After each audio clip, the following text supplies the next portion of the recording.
সারমু কিছু কোনো দেশত নেই ধরছে নি যারা ভাবে যে আওয়ামী লীগ আবার এই বাংলাদেশে ফিরে আসবে, যারা ভাবে যে এই বাংলাদেশ আবার শেখ হাসিনা বাংলাদেশে আসবে, আসার পর রাজনীতি করবে, আবার আওয়ামী লীগ ক্ষমতায় যাবে, আমি তাদেরকে বলছি ওই স্বপ্ন স্বপ্নই না, ওই স্বপ্ন বাদ দিন, দিয়ে নতুন করে স্বপ্ন গড়ুন, নতুন করে চিন্তা করুন।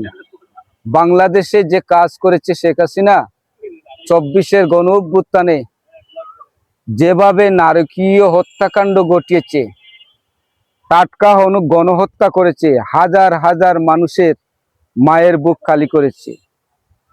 আবার শেখ হাসিনা স্বপ্ন দেখেন আপনারা আবার এই বাংলাদেশে ফিরে আসবে, এটা কিভাবে ভাবলেন? এই স্বপ্ন অদরই থাকবে। শেখ হাসিনা জীবন্ত অবস্থায় বাংলাদেশে আর ফিরে আসবেন না। তার কারণ শেখ হাসিনা যে কর্মকাণ্ড করেছে, সেই কর্মকাণ্ডের মানুষ ত্যক্ত বিরক্ত, সত্য সত্য মায়ের বুক খালি করেছে এই শেখ হাসিনা। যারা ভাবেন আওয়ামী লীগ ডিসেম্বরে আসবে, আমি চ্যালেঞ্জ করে বললাম একটা নেতাও আসবে না বাংলাদেশে। যদি আসে তাহলে, যদি আসে আমি রাজনীতি বিশ্লেষণ ছেড়ে দেব, আর জীবনে কোনোদিন কোনো মিডিয়ার সামনে কথা বলবো না এবং কোনো রাজনৈতিক দলের সাথে আমি সম্পৃক্ত থাকবো না। পরিষ্কার কথা। শেখ হাসিনা আওয়ামী লীগের নেতৃত্ব দিবে, শেখ পরিবারের দিবে, শেখ রেহানা দিবে, পুতুল দিবে, ববি দিবে, এগুলা বাদ দেন। শেখ পরিবারের যারাই নেতৃত্ব আসবে তাদেরকেই কঠিন হস্তে দমন করা হবে। এর কারণ এই আওয়ামী লীগের হাতে অনেক রক্ত জড়িয়েছে। শেখ হাসিনার হাতে রক্তে রঞ্জিত এই বাংলাদেশ শেখ হাসিনায় রক্তে রঞ্জিত করে গিয়েছিল। আয়নাগর, খুন, গুম, হত্যা, নির্যাতন, পাতি নেতাদের উৎপাত, চাঁদাবাজি, টেন্ডারবাজি, এগুলা সব কিছু দেখেছে, দেশের জনগণের চোখে ভেসে উঠেছে। ভাববেন না আওয়ামী লীগ আবার আসবেন, আওয়ামী লীগ আবার এসে এই দেশে রাজনীতি করবে, এই দেশে শাসনভার তারা হাতে তুলে নেবে। ভাববেন না, এগুলা কাল্পনিক স্বপ্ন। এই কাল্পনিক স্বপ্ন কোনোদিন বাস্তবায়ন হবে না। আরেকটি কথা বলে রাখি, এই আওয়ামী লীগ জাতীয় পার্টি তার সাথে জুটে ছিল, 14 দল ছিল, তাদেরকে শক্তিশালী হওয়ার সুযোগ দেয় নাই। কেন দেয় নাই আজকে বুঝতে পারেছি।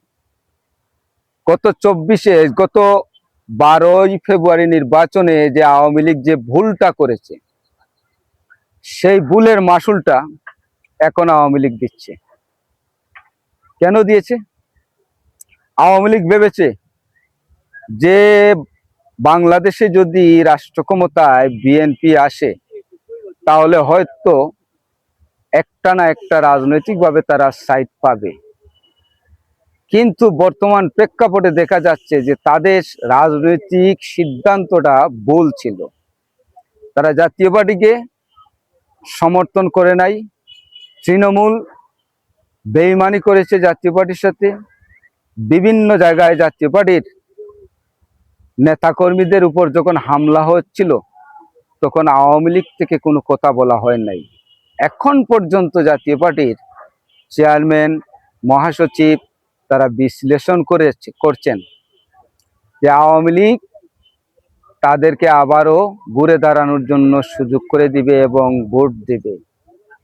এই স্বপ্নটাও আমি মনে করছি যে ডাহা মিথ্যা, এগুলা এই ধরনের স্বপ্ন দেখা জাতীয় পার্টির চেয়ারম্যান মহাসচিবের সম্পূর্ণ ভুল চিন্তাধারা, তাদের ভুল চেতনা। বন্ধুগণ, আরেকটি কথা বলে রাখি, শেখ হাসিনা উন্নয়ন করেছে, এই করেছে, সেই করেছে, নানান ধরনের কথা বলেছে। শেখ হাসিনা তো রাষ্ট্রীয় কোষাগারের টাকা দিয়ে করে নাই, করেছে বিশ্ব ব্যাংকের টাকা দিয়ে, যা ঋণ দিয়ে করেছে। যে ঋণ করে এশিয়া ব্যাংকের, ব্রিক্স ব্যাংকের, ওয়ার্ল্ড ব্যাংকের, বিভিন্ন ব্যাংকের টাকা দিয়ে করেছে, কিন্তু লুটপাটের স্বর্গরাজ্য করেছিল বাংলাদেশটা। আজকে মেট্রো রেল, আজকে যাই বলেন, আজকে তৃতীয় টার্মিনাল বলেন, জিয়া বিমানবন্দর বলেন, যেখানে যে উন্নয়ন হয়েছে, এডিবির উন্নয়ন হয়েছে, টাকার বিনিময় হয়েছে, এগুলা সম্পূর্ণরূপে দেশীয় অর্থায়নে হয় নাই, সম্পূর্ণ হয়েছে বিদেশি বিশ্ব ব্যাংকের টাকায়। যারা বুক ফাটাচ্ছেন, চিল্লাচ্ছেন, তাদেরকে বলছি, স্বপ্ন বাদ দিন, নতুন স্বপ্ন গড়ুন। লাল সালাম। হয়েছে দেখি হয়েছে নি বয়স কেমন দেই ওমা।